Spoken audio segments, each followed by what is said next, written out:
बिस्मिल्लाहिर्रहमानिर्रहीम। अस्सलाम वालेकुम students, welcome to ERS education. आज हम first year chemistry most important questions chapter number 3 का स्टार्ट लेने लगे हैं, जिसमें क्योंकि इस चैप्टर से MCQ शॉर्ट और लॉन्ग तीनों आने हैं, तो हम बारी बारी इन तीनों को ही डिस्कस करेंगे। तो इसका बाकायदा स्टार्ट लेने से पहले ये समझ लें कि ये वो शॉर्ट क्वेश्चंस हैं जिनके करने के बाद आपके 100% इंशाल्लाह बोर्ड में पेपर में आने वाले क्वेश्चंस हल हो जाएंगे, और ये वीडियो पूरे पंजाब बोर्ड के लिए बनाई जा रही है। तो इस तरह हम स्टार्ट लेते हैं। चैप्टर नंबर जो है वो इस वक्त मौजूद है मेरे पास, चैप्टर नंबर 3। मैं उसी से स्टार्ट लूँगा।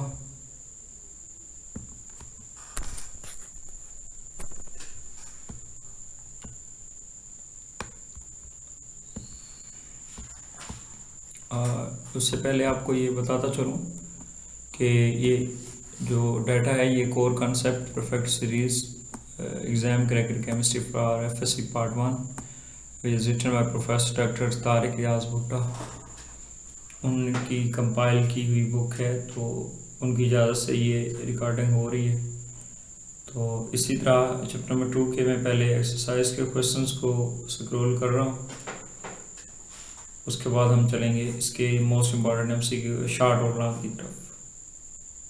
तो जैसा आप लोग देख रहे हैं कि अगर हम इसके MCQ को स्क्रॉल करते हैं, इसका कंप्लीट सोल्यूशन कॉलेज और स्कॉलर पे मौजूद है। कॉलेज पे भी मौजूद है, आप ज़्यादा वहाँ से देख सकते हैं, क्योंकि ये टाइम कंज्यूमिंग है, तो मैं ज़्यादा टाइम यहाँ पे नहीं लूँगा आपका। लेकिन ये मोस्ट इम्पॉर्टेंट MCQs हैं।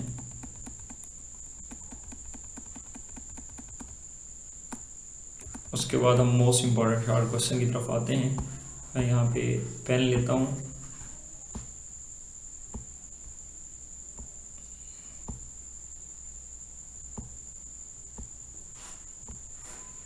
ये पहला शॉर्ट क्वेश्चन है जी हमारे पास। डिफाइन करें, वो कह रहे हैं कि बॉयल्स लॉ को और इसकी मैथमेटिकली जो एक्सप्रेशन है उसको लिखें, या बॉयल्स लॉ को स्टेट करें और उसकी मैथमेटिकल फॉर्म लिखें, या ये इस अंदाज से पूछा जा सकता है कि 2 डिफरेंट स्टेटमेंट लिखें बॉयल्स लॉ की। तो सिंपली इसकी जो स्टेटमेंट है वो आपने मैट्रिक से पढ़ना शुरू की गई है कि अगर कांस्टेंट टेम्परेचर हो तो जो volume of given mass of gas है, किसी भी गैस का जो वॉल्यूम है वो इन्वर्सली प्रोपोर्शनल होता है प्रेशर के। और ये आपके सामने उसकी मैथमेटिकल एक्सप्रेशन भी मेंशन की हुई है। V inversely proportional to P constant लगाएंगे और क्रॉस मल्टीप्लाई करेंगे तो PV is equal to K हो जाएगा।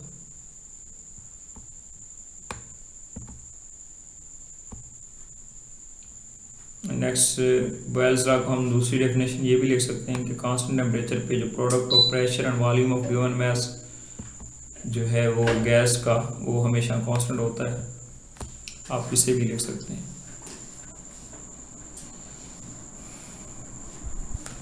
उसके बाद क्वेश्चन नंबर 4, 5 और 6 जो ब्लेंडेड क्वेश्चंस हैं, इसमें आइसोथर्म को डिफरेंट टेम्परेचर पर ड्रा करना है। ये क्वेश्चन तो बहुत कम आता है, लेकिन ये बहुत ज़्यादा पूछा जाता है। आइसोथर्म्स क्या हैं, और अगर टेम्परेचर को हाई करें तो आइसोथर्म की पोजीशन पे क्या फ़र्क पड़ता है। या फिर इसी क्वेश्चन को दूसरे अंदाज में पूछते हैं कि अगर हम प्लॉट करते हैं graph between pressure and volume, तो टेम्परेचर के हाई करने से वो एक्सेस से दूर क्यों चला जाता है।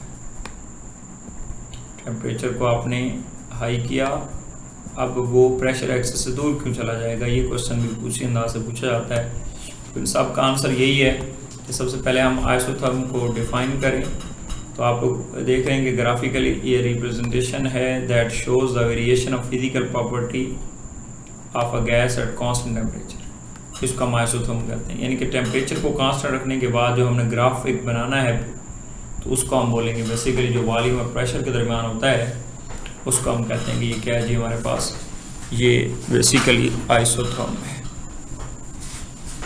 इसी तरह अगर हम बात करते हैं कि जो दूसरा इसका लॉजिकली क्वेश्चन था वो ये था, जब टेम्परेचर को बढ़ाते हैं तो फिर ये प्रेशर एक्सेस से दूर क्यों चला गया। ये देखें कम टेम्परेचर पे लिया गया ग्राफ है, और ये जो ग्राफ है वो ज़्यादा टेम्परेचर पे लिया गया है, 25 डिग्री पे है, ये 0 डिग्री पे है। जीरो जो 25 डिग्री वाला है वो प्रेशर एक्सेस से भी दूर चला गया है, वो ओवरऑल दूर ही जा रहा है। तो इसकी क्या रीज़न है ये बतानी है हमने। इसका आंसर ये है कि अगर हम टेम्परेचर को बढ़ाते हैं तो काइनेटिक एनर्जी मॉलिक्यूल बढ़ती है, जिसकी वजह से क्यों बढ़ती है, क्योंकि मोर प्रेशर लगेगा, ड्यू टू विच प्रेशर भी ज़्यादा लगेगा वॉल्स ऑफ कंटेनर पे और वॉल्यूम भी इंक्रीज हो जाएगा। इसलिए हम कहते हैं कि जो आइसोथर्म है वो वॉल्यूम एक्सेस से दूर चला जाता है। ये इसकी लॉजिक है और इतना इम्पोर्टेंट क्वेश्चन है और बहुत ही कंसाइज वे में इसको आंसर किया गया। अगर आप थोड़ा सा समझेंगे तो एक बहुत ही कंसाइज वे में इसको आंसर करने की कोशिश की गई है। होप सो आप इसको वेल प्रिपरेशन मेथड से इसको अप्लाई करेंगे और इसका आंसर भी अच्छे तरीके से देंगे, क्योंकि बहुत ज़्यादा इजी वे में इसका आंसर लिखा गया है। अब बहुत सारी बुक्स पे इसके आंसर को कॉम्प्लिकेटेड बना दिया जाता है, लेकिन यहाँ पे आप देख रहे हैं इतना प्रिसाइज, इतना कंसाइज करके दिया गया है कि आप इजीली इसको अंडरस्टैंड कर सकते हैं। उसके बाद जी हमारे पास नेक्स्ट क्वेश्चन 7-8 का ब्लेंडेड क्वेश्चन है कि चार्ल्स लॉ को इसकी मैथमेटिकल एक्सप्रेशन के साथ लिखें, और या फिर वो कहता है कि क्वांटिटेटिव स्टेटमेंट लिखें चार्ल्स लॉ की। तो इसमें ये थोड़ा सी चेंजेस देख लीजिएगा। कांस्टेंट टेम्परेचर पे the volume fix base directly proportional है एब्सोल्यूट टेम्परेचर के, इस तरह इसको मैथमेटिकली लिखते हैं। उसके बाद है एब्सोल्यूट ज़ीरो। ये क्या है, ये हाइपोथेटिकल टेम्परेचर है जिसमें वॉल्यूम गैसेस का है वो ज़ीरो हो जाता है। इसकी वैल्यू यूजुअली 273.16 डिग्री आती है, लेकिन ये माइनस के अंदर आती है, यहाँ से 0 केल्विन स्टार्ट होता है। क्वेश्चन नंबर 10 और 11 का ब्लेंडेड ये है कि एब्सोल्यूट ज़ीरो को हम ग्राफ से कैसे हासिल कर सकते हैं, और ये जस्टिफाई करना है कि जो volume of given mass of gas है वो -273 पे जाके 0 क्यों हो जाता है। पहले तो देखें कि एब्सोल्यूट ज़ीरो है क्या। एब्सोल्यूट ज़ीरो के बारे में जब देखते हैं तो पता चला है कि अगर हम ग्राफ ड्रा करते हैं, प्लॉट करते हैं between temperature on axis and V on Y axis, अगर हम यूँ करते हैं वॉल्यूम को वाई एक्सेस पे और टेम्परेचर को एक्सेस पे ड्रा करते हैं तो हमें एक स्ट्रेट लाइन मिलती है। ये स्ट्रेट लाइन टेम्परेचर एक्सेस को कट करेगी। ये मैं यहाँ पे ग्राफ को लेके आता हूँ, ये देखें इधर से लाइन आ रही है और इस पॉइंट पे देखें, इस पे ये पॉइंट दरअसल -273 डिग्री है। इस पे आके ये टेम्परेचर और ये जो दूसरा एक्सेस है इसको आपस में कट कर रही है। Cuts temperature axis on -273.16 degree. ये इससे लोएस्ट पॉसिबल टेम्परेचर है, उस पर जो थ्योरेटिकली हम कंसिडर कर लेते हैं कि जो गैसेस का वॉल्यूम है उसको 0 कर दिया गया है, इसलिए इसको हम बोलते हैं एब्सोल्यूट ज़ीरो। उसके बाद ही हमारे पास 1.273 फैक्टर पे हमने कुछ रोशनी डालनी है। कांस्टेंट प्रेशर पे जो volume of given mass of ideal gas है ये इंक्रीजेज होता है या decrease by 273 of its original volume at 0 degree for every 1 degree rise और फॉल इन टेम्परेचर रिस्पेक्टिवली। ये इसका फार्मूला है। और ऊपर जो स्टेटमेंट थी ना, क्वांटिटेटिव डेफिनेशन लिखें चार्ल्स लॉ की, तो ये दरअसल क्वांटिटेटिव डेफिनेशन है चार्ल्स लॉ की, ये भी आपके जहन में होना चाहिए। क्वांटिटेटिव डेफिनेशन का जब भी जिक्र होगा तो आप यही लिखेंगे। उसका आसान मतलब ये है कि आप चाहे 1 डिग्री इजाफा करते हैं चाहे 1 डिग्री कमी करते हैं, अगर इजाफा करेंगे तो 1/273 के लिहाज से उसके वॉल्यूम टेम्परेचर में उस एतबार से इजाफा हो जाएगा, और अगर आप कमी करेंगे जो है टेम्परेचर में तो उस एतबार से उसकी कमी हो जाएगी। यानी कि 1 डिग्री ऊपर लेके जाएंगे तो वॉल्यूम ऊपर चला जाएगा 1/273 के लिहाज से, और अगर 1 डिग्री कमी लेके आ रहे हैं तो फिर ऑटोमेटिकली कम हो जाएगा। लेकिन मैं यहाँ पे आपको समझाता चलूँ तो ज़्यादा बेहतर है।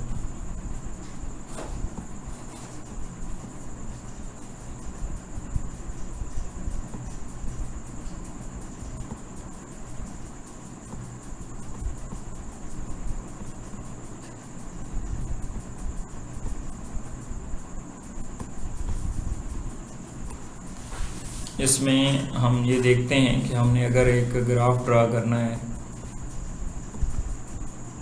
मैं असल में इस वक्त आपको समझाना चाह रहा था वो ये था कि हमारे पास सपोज करते हैं कि एक 0 डिग्री सेंटीग्रेड है, एक जो है वो 10 डिग्री है और एक जो है वो 100 डिग्री है।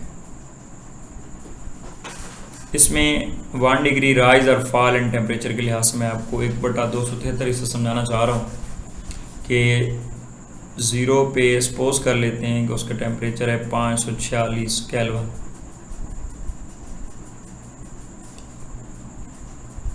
नहीं 546 सेंटीमीटर क्यूब या मीटर क्यूब उसका वॉल्यूम है।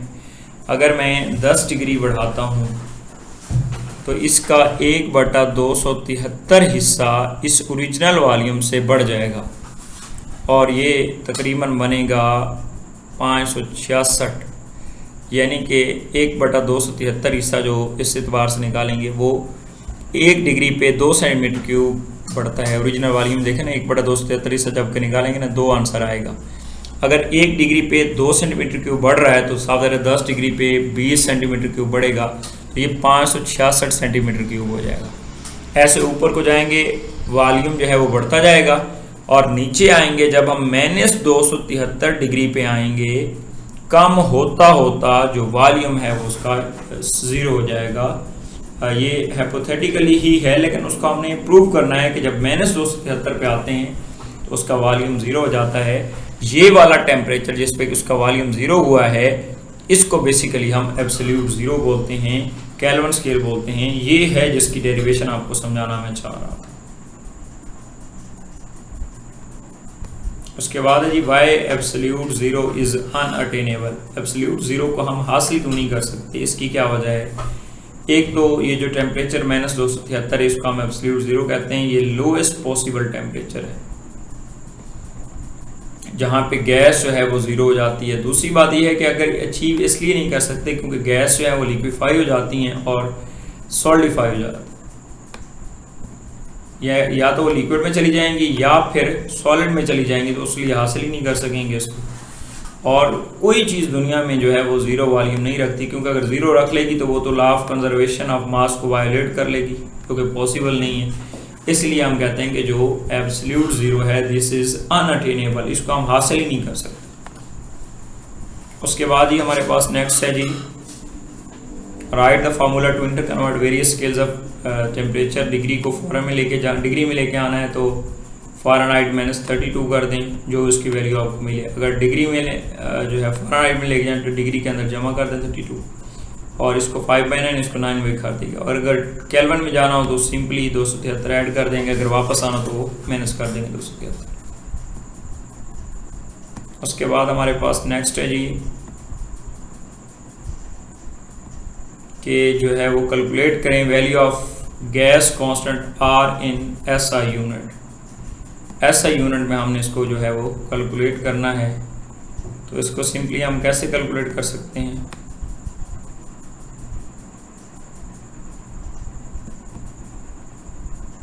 कैलकुलेटर सिंपल ये है कि प्रेशर जो है वो 1 एटमॉस्फेयर है, वॉल्यूम डेसीमीटर क्यूब से, ये SI यूनिट में है तो हमने SI यूनिट में ही जाना है। न्यूटन मीटर -2 और मीटर क्यूब में जाना है। मोल 1 ही होता है, केल्विन होता है। अब आप इसको देखें PV = nRT और जो R है ये बराबर आ जाएगा PV/NT और R की वैल्यूज़ ये है वॉल्यूम की, ये इसको मल्टीप्लाई करेंगे आंसर हमारे पास ये आएगा 8.31 newton metre mole inverse kelvin inverse. तो ये हमारे पास इसका R का SI यूनिट आएगा। उसके बाद है जी 16 क्वेश्चन नंबर है PV = m/mRT और इसमें हम जब m को इसके साथ रिप्लेस कर देंगे तो ये फार्मूला डेंसिटी का निकल आएगा। जो है हमारे पास में यहाँ पे आपके सामने, बल्कि मैं नोट आउट करता हूँ ताकि आपको क्लियर हो जाए। असल में ये जो क्वेश्चन है पहले उसको एक दफ़ा फिर समझ लेते हैं कि वो कह रहा है कि आप D = PM/RT को प्रूव करके हमें दें।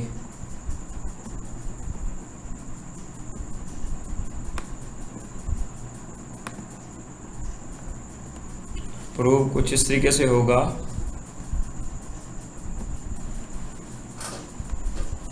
कि हम जानते हैं कि जो PV है ये बराबर होता है nRT के और n बराबर होता है m/m के। सिंपल हम लिखेंगे PV =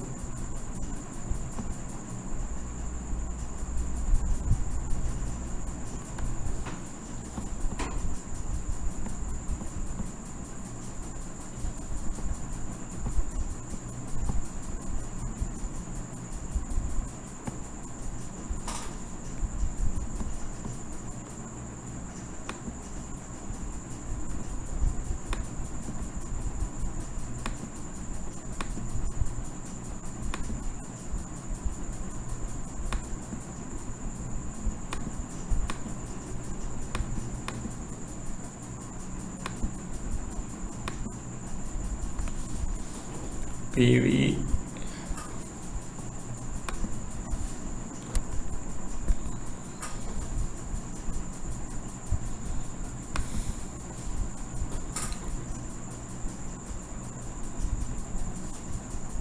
ये इक्वल टू आ जाएगा M/M/RT।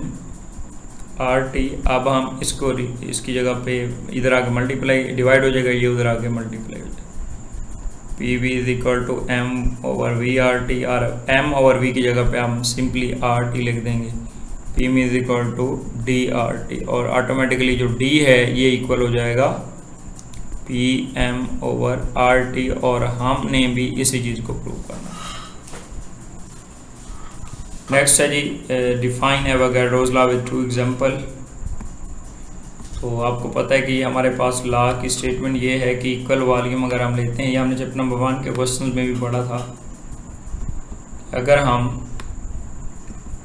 इक्वल वॉल्यूम लेते हैं आइडियल गैसेस का सेम टेम्परेचर एंड प्रेशर पे, उसमें मॉलिक्यूल में भी इक्वल आएंगे, तो वॉल्यूम जो है वो नंबर ऑफ मोल्स के दूसरे अल्फाज में डायरेक्टली प्रोपोर्शनल है नंबर ऑफ मॉलिक्यूल्स के। जितने हम नंबर ऑफ मॉलिक्यूल्स बढ़ा देंगे उतना वॉल्यूम भी बढ़ जाएगा, और जितने नंबर ऑफ मॉलिक्यूल्स कम करेंगे उतना वॉल्यूम भी कम हो जाएगा। इससे देखें 1 मोल O2 है, उसका इतना जो है मैस है, इतना वॉल्यूम। अगर आप इसको 2 कर देते हैं तो ये भी 2 से मल्टीप्लाई हो जाएगा।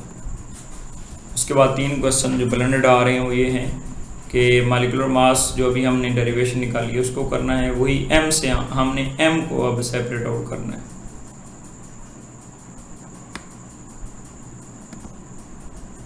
PV is equal to NRT, ऐसे PV is equal to M/MRT, PVM/MRT अब आ जाएगा। उसके बाद हमारे पास जो नेक्स्ट है M is equal to MRT और PV आ जाएगा। तो इसलिए हम यहाँ से M को, कैपिटल M को, यानी कि मॉलिक्यूलर मास को बाहर निकालेंगे।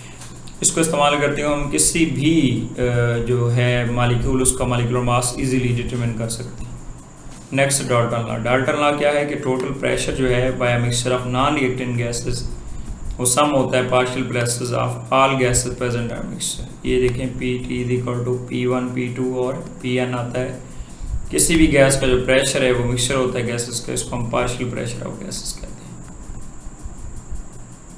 उसके बाद आइसोथर्म क्या है, पार्शियल प्रेशर क्या है। आइसोथर्म को पता ही है आपको कि अगर हम एक टेम्परेचर पे कांस्टेंट पे ग्राफ ले रहे हैं तो उसको हम क्या बोलते हैं, आइसोथर्म। और पार्शियल प्रेशर क्या है, किसी भी एक गैस का जो प्रेशर है उसको हम पार्शियल प्रेशर कहते हैं। उसके बाद है जी नेक्स्ट क्वेश्चन कि एनिमल इनहॉल करते हैं O2 को और एक्सहॉल करते हैं CO2 को, ऐसा क्यों होता है, या प्रोसेस ऑफ जो रेस्पिरेशन है वो वे करता है Dalton law of partial pressure, इसके बारे में बताएं। ये मैं ज़रा दोबारा करने लगा हूँ। ये एनिमल जो है O2 को इनहाल करते हैं, X2 को एक्सहाल करते हैं, बाहर निकालते हैं CO2 रेस्पिरेशन में। ये डिपेंड करता है असल में डिफरेंस ऑफ पार्शियल प्रेशर पे। इससे देखें आपको पता है कि जो बाहर है ये ऑक्सीजन ज़्यादा है, ये एक बॉडी है, इधर O2 ज़्यादा है और CO2 के अंदर लंग ज़्यादा है। ऑफ कोर्स O2 बाहर से अंदर आएगी क्योंकि अंदर कम है, और CO2 अंदर ज़्यादा थी और बाहर कम थी, ये बाहर जाएगी, इसलिए क्योंकि इनका पार्शियल प्रेशर का डिफरेंस होता है। ये मैंने यहाँ पे आपको क्लियर कर दिया कि पार्शियल प्रेशर जो ऑक्सीजन है वो एयर में इतना होता है और लंग्स में इतना होता है, तो फ़र्क की वजह से ये वैल्यूज़ आपने एक्यूरेटली याद कर लेनी है। उसके बाद है कि जो डीप सी डाइवर्स होते हैं वो अपने साथ इनर्ट गैस का मिक्सचर क्यों लेके जाते हैं। उसकी वजह यह है कि जैसे ही वो नीचे जाएंगे, डाइवर्स 100 फीट डेप्थ में जाएंगे, तो 3 एटमॉस्फेरिक जो प्रेशर है वो बढ़ जाएगा। जब प्रेशर बढ़ जाएगा, जिससे हम कम ऑक्सीजन नहीं बेयर कर पाते, एक ही दफ़ा ऑक्सीजन छोड़ी जाए तो भी हमसे बेयर नहीं होती। ऐसे ही जैसे वो नीचे जाते हैं तो उनसे एटमॉस्फेरिक जो प्रेशर है वो बढ़ जाता है, जिसकी वजह से, और उसमें चूँकि नाइट्रोजन की मिकदार भी ज़्यादा होती है तो वो हमारे ब्लड के अंदर भी जा सकती है। जिसकी वजह से बचने के लिए, इस प्रॉब्लम को सॉल्व करने के लिए वो अपने साथ मिक्सचर ऑफ इनर्ट गैस और O2 ले जाते हैं, जिसमें पार्शियल प्रेशर ऑफ ऑक्सीजन जो है वो ज़्यादा रखा जाता है रिक्वायर्ड लिमिट्स तक, ताकि जितनी ज़्यादा अदर गैसेस आएँ तो वो नाइट्रोजन के जो पार्शियल प्रेशर है उसको इनर्ट करती जाए। पायलट्स जो हैं वो अनकंफर्टेबल फील क्यों करते हैं, अनकंफर्टेबल फील क्यों करते हैं अनप्रेशराइज्ड जो है वो केबन के अंदर? इसकी वजह यह है कि जैसे ही सी लेवल पे जाते हैं प्रेशर जो है वो 760 टार होता है और पार्शियल प्रेशर O2 जो है वो 150 टार होता है। अब जब हम बुलंदी पे जाएंगे जो एयर का प्रेशर है वो कम हो जाएगा 760 से भी। एज अ रिजल्ट जो है वो O2 का पार्शियल प्रेशर कम हो जाएगा वो 159 टार से। जब कम होगा तो ऑफ कोर्स सांस लेने में मुश्किल आएगी, इसलिए वो अपने साथ जो है वो प्रेशराइज्ड कैबिन लाजमी लेके जाते हैं ताकि उन्हें किसी किस्म की जो है वो परेशानी का सामना ना करना पड़े। नेक्स्ट है जी कि अगर हम डाल्टन लॉ को अप्लाई करते हैं, इसको क्या हम अप्लाई कर सकते हैं पार्शियल प्रेशर ऑफ गैसेस को मालूम करने के लिए, और या कर सकते हैं तो कैसे कर सकते हैं? तो इसमें आप लोगों ने जो एक्सटेंशन वाला पहला पॉइंट पढ़ा हुआ है पार्शियल प्रेशर का, तो उसी को अप्लाई करना है कि P total is equal to P dry gas जमा वाटर वेपर। अगर हम इसको अलग कर लें जो टोटल है तो वो ड्राई प्लस एक्सटेंशन आ जाएगी, और इसी तरीके से अगर आप ड्राई को सेपरेट कर लें मोइस्ट में से एक्सटेंशन माइनस कर देंगे तो आपको ड्राई गैस का प्रेशर इजीली मैयर हो जाएगा। और इसी को इसमें आप कोई भी पॉइंट तीनों में से जो आपको दो वैल्यूज़ दे देंगे आप तीसरी मालूम आसानी से कर सकते हैं। तो इसलिए हम यूँ कहेंगे कि हम डाल्टन लॉ को पार्शियल प्रेशर ऑफ गैसेस मालूम करने के लिए भी इस्तेमाल कर सकते हैं, और ये एप्लीकेशन के अंदर पहला पॉइंट है। अभी हमने ऊपर दो पॉइंट डिस्कस किए, एक डीप सी डाइवर्स वाला और एक जो हमने डिस्कस किया था ना वो था हमारे पास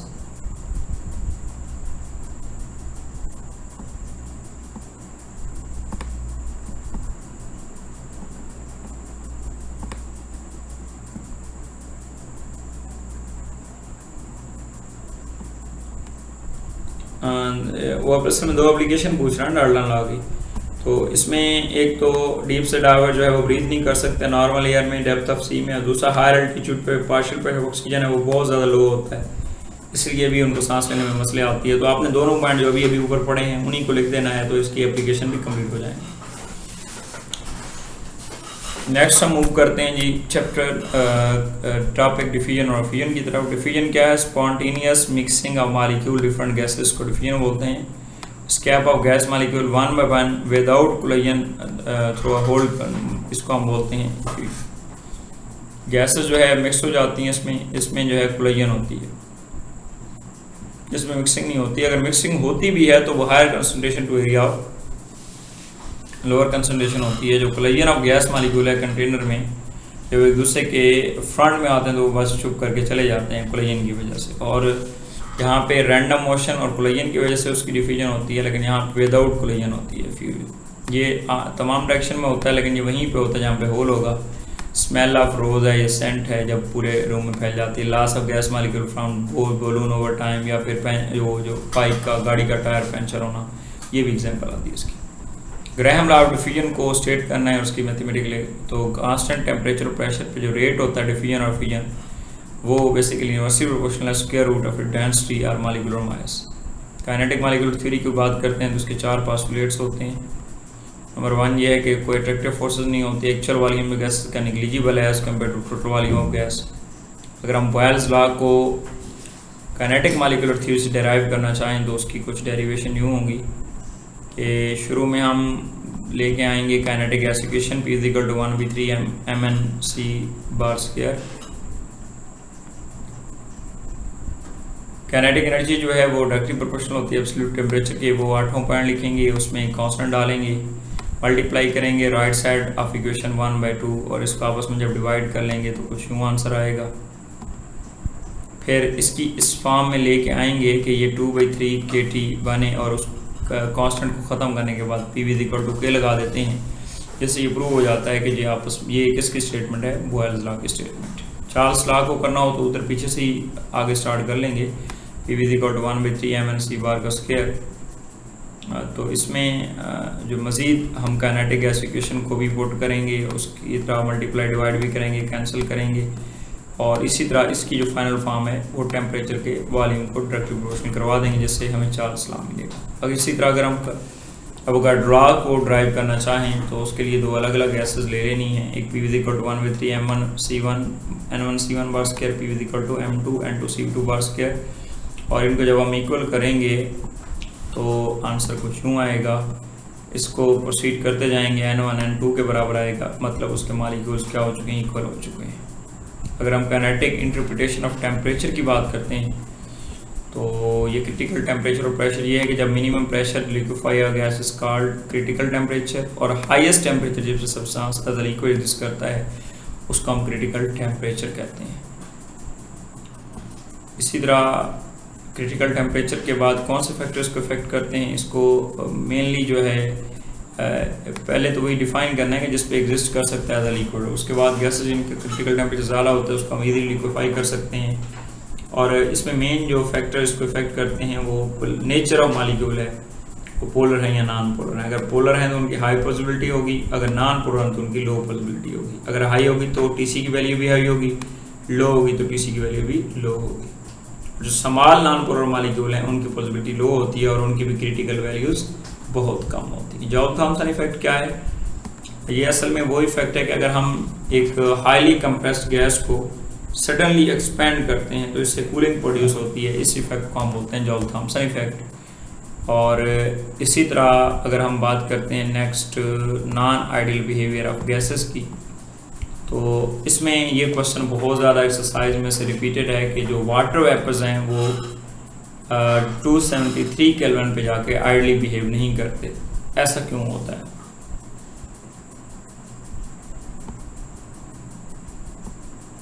उसकी जो वजह है वो ये है कि जो वाटर वेपर्स होते हैं gas should not any kind of attractive forces, but आपको पता है कि जो 0 डिग्री है ये फ्रीजिंग पॉइंट ऑफ वाटर है जिसपे मैक्सिमम वो एक दूसरे के साथ क्लोज होते हैं, अट्रैक्टिव फोर्सेस डोमिनेंट होती हैं, तो इस पे जाकर कभी भी वो आइडली बिहेव नहीं करते, क्योंकि आइडली बिहेव करने के लिए ये कंडीशन कंपलसरी है कि उसमें अट्रैक्टिव फोर्सेस ना हो। लेकिन यहाँ पे आपको पता है फुली अट्रैक्टेड होती हैं क्योंकि फ्रीजिंग पॉइंट है वाटर का। नेक्स्ट है जी हाई प्रेशर और लो टेम्परेचर पे गैसेस नॉन आइडली क्यों होती हैं, ये इसी को 2-3 मुख्तलिफ अंदाज से पूछा जाता है। तो उसकी वजह यह है कि जब हाई प्रेशर होता है तो मालिक्यूल जो है वो फोर्सफुली क्लोज होते हैं एक दूसरे से, उनकी इंटरमॉलिक्यूलर फोर्सेस भी ज़्यादा होती हैं, उसमें गैसेस से वो डेविएट भी ज़्यादा करते हैं, तो ये इशू होता है। दूसरा लो टेम्परेचर पे मालिक्यूल की काइनेटिक एनर्जी लो होती है, इंटरमॉलिक्यूलर इंटरेक्शन जो है वो ज़्यादा बेहतर हो जाती हैं, तो उससे वो फर्दर डेविएट करती हैं फ्रॉम आइडल बिहेवियर, और जो कि इंटरमॉलिक्यूलर फोर्सेस को निगलिजिबल कर रहा होता है और एक्चुअल वॉल्यूम उसको निगलिजिबल कर रहा होता है। इसलिए लो टेम्परेचर पे भी वही सूरत हाल है और हाई टेम्परेचर पे भी वही सूरत हाल है। यानी कि इसको हमने ये देखा कि हाई प्रेशर और लो टेम्परेचर जो है वो उसको नॉन आइडियल कर रहे होते। ये दोनों कंडीशन ऐसी थी जिसमें वो from ideal to non ideal behaviour move कर रहे थे।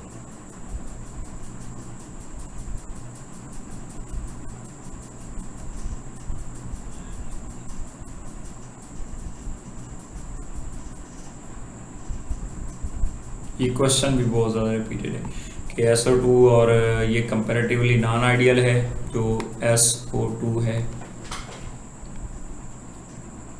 273 पे, जबकि जो इसी को हम दूसरी फॉर्म में देखते हैं यही जो है वो 372 पे जाके 273 केल्विन तक वो क्या था, वो हमारे पास नॉन आइडियल था। लेकिन जब 327 पे गया तो वो क्या हो गया, आइडियल ही हो गया। असल में SO2 जो है वो कंपैरेटिवली नॉन आइडियल है 273 पे, लेकिन 327 पे जाके वो आइडियल हो रहा है। इसकी क्या वजह, इसकी वजह ये है कि जो टेम्परेचर है ना, SO2 सिग्निफिकेंट इंटरमॉलिक्यूलर फोर्स रखते हैं और गैस मॉलिक्यूल एक दूसरे के बहुत करीब होते हैं, जिसकी वजह से एक्चुअल वॉल्यूम में उसको निगलिजिबल नहीं कर सकते वो टोटल वॉल्यूम, इसलिए ये नॉन आइडियल बिहेव करता है। लेकिन जब हम टेम्परेचर को बढ़ाते हैं तो वहाँ पे जाके वो उसकी निगलिजिबल नहीं कर सकते, तो इसलिए हम कहते हैं कि 327 या 600 केल्विन पे हायर टेम्परेचर पे जो काइनेटिक एनर्जी है वो बढ़ जाती है, तो इंटरमॉलिक्यूलर फोर्सेस जो हैं वो ओवरकम आ जाती हैं, तो वो आइडली रिएक्ट करता है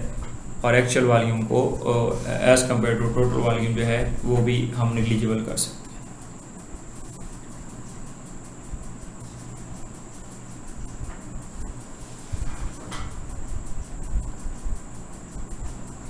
उसके बाद है जी नेक्स्ट हमारे पास 2 causes of deviation from ideal behaviour.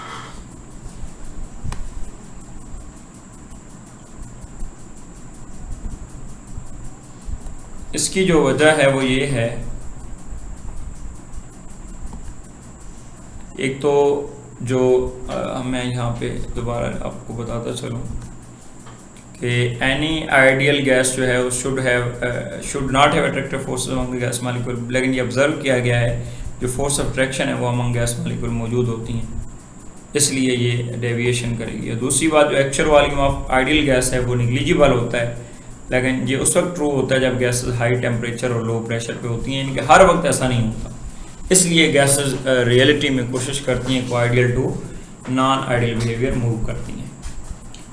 इसी तरह जो वान डेर वाल कांस्टेंट ए और बी हैं, इसकी क्या अहमियत है। वान डेर वाल कांस्टेंट ए और बी जो है वो correction of ideal gas law हमें बताती हैं, और इनकी ये है कि ये constant magnitude of intermolecular interaction को रिप्रेजेंट करती हैं due to deviation from ideal behaviour, और अगर इंटरमॉलिक्यूलर फोर्स स्ट्रांगर होंगी तो वैल्यू ऑफ ए भी ज़्यादा होगी, और इसके यूनिट कुछ यूँ है। बी के यूनिट जो है वो मैथमेटिकली कुछ यूँ निकलेंगे। अगर हम प्लाज्मा की बात करते हैं, plasma basically neutral particle positive ion और नेगेटिव आयन इलेक्ट्रॉन का कम्बिनेशन है। ये हीटिंग पे कन्वर्ट हो जाता है लिक्विड पे, मज़ीद हीट करेंगे वेपर में चला जाएगा, मज़ीद हीट करेंगे तो वो पॉजिटिव आयन भी बन सकते हैं, तो इसको कम्बिनेशन को हम प्लाज्मा कहते हैं। 99% जो है वो प्लाज्मा से मिलकर बना है। सन में, स्टार में 1.5 मिलियन km बॉल जो है वो प्लाज्मा की है, और मेजॉरिटी जो है मैटर की वो इंटरस्टेलर स्पेस होती है प्लाज्मा। अगर हम इसके कैरेक्टरिस्टिक की बात करें तो ये दोनों इलेक्ट्रिक और मैग्नेटिक फील्ड को रिस्पॉन्ड करती है, और मैक्रोस्कोपिकली न्यूट्रल है यहाँ, लेकिन न्यूट्रल में ये कॉन्सेप्ट याद रखना है कि इसके पॉजिटिव आयन और इलेक्ट्रॉन जो हैं ये आपस में इक्वल होते हैं। कम्प्लेक्स सेट ऑफ इंटरेक्शन होती है इसकी। और आगे ये 4 मुख्तलिफ अंदाज से पूछा जाने वाला क्वेश्चन है कि आर्टिफिशियल और नेचुरल में क्या फ़र्क है। तो ये यूजिंग आर्टिफिशियल इलेक्ट्रिक चार्जेस जो है वो प्रोड्यूस होता है, और ये हाई टेम्परेचर या लो टेम्परेचर वैक्यूम में भी पाया जाता है। इसका लोअर टेम्परेचर होता है, इसका एक्सट्रीमली हार्ड होता है नेचुरल का, ये ब्रेक नहीं होता या रैपिडली और ये आसानी से हो सकता है विदाउट वैक्यूम।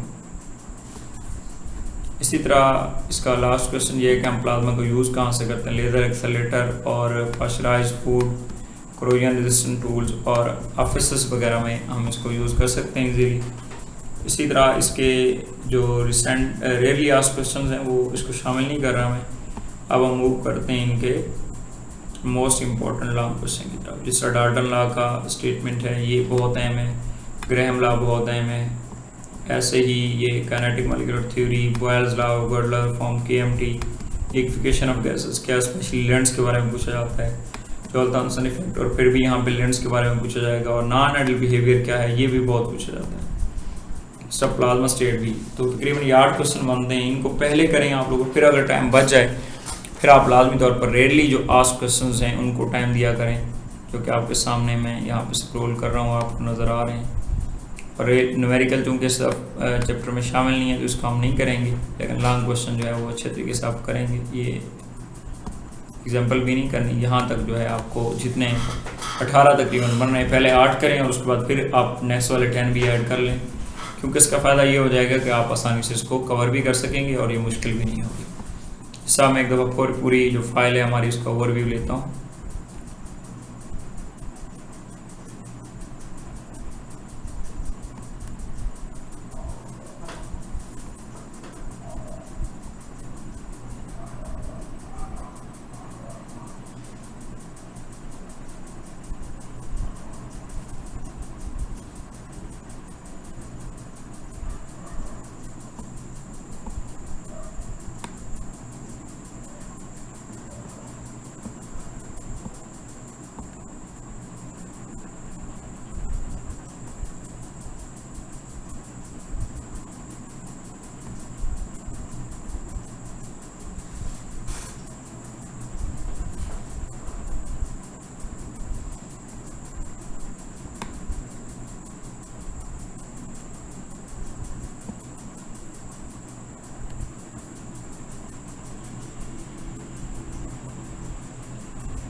ये कोशिश करनी है कि इन्हीं को अच्छे तरीके से कर लेना है, मोस्ट इम्पॉर्टेंट शॉर्ट क्वेश्चंस को, और इसी तरह मोस्ट इम्पॉर्टेंट लॉन्ग क्वेश्चन को। चैप्टर नंबर 3 है वो आप लोगों को क्लियर हो जाएगा। जिससा आप लोग देख रहेंगे हम मैक्सिमम क्वेश्चंस को इसमें कंसीडर कर लेते हैं, और ये नहीं हो सकता कि इसमें से हमारा पेपर जो पॉइंट ऑफ व्यू से कुछ भी पोर्शन है वो रह जाए। तो कोशिश करिएगा कि इनको अच्छे से याद कर लें, तो क्लेम हमारा परफेक्ट होगा कि आपके इंशाल्लाह शॉर्ट क्वेश्चन भी अटैम्प्ट होंगे। और अगर आप इन मोर इम्पॉर्टेंट क्वेश्चंस को कर लेते हैं जो कि लॉन्ग क्वेश्चंस हैं 18 मिला के हैं, तो अगर मोस्ट इम्पॉर्टेंट 8 कर लेते हैं तो भी मैक्सिमम चांसेस, अगर रेली आज साथ में ऐड कर लेते हैं तो फिर तो ये हो ही नहीं सकता कि आपके क्वेश्चन अटैम्प्ट ना हो। तो चैप्टर नंबर 4 तक फिर इंशाल्लाह अगली हमारी वीडियो पे मुलाकात चैप्टर नंबर 4 पे होगी। चैप्टर नंबर 4 तक मुझे इजाज़त दीजिए, इंशाल्लाह नेक्स्ट वीडियो में मिलते हैं हम। अल्लाह हाफिज़।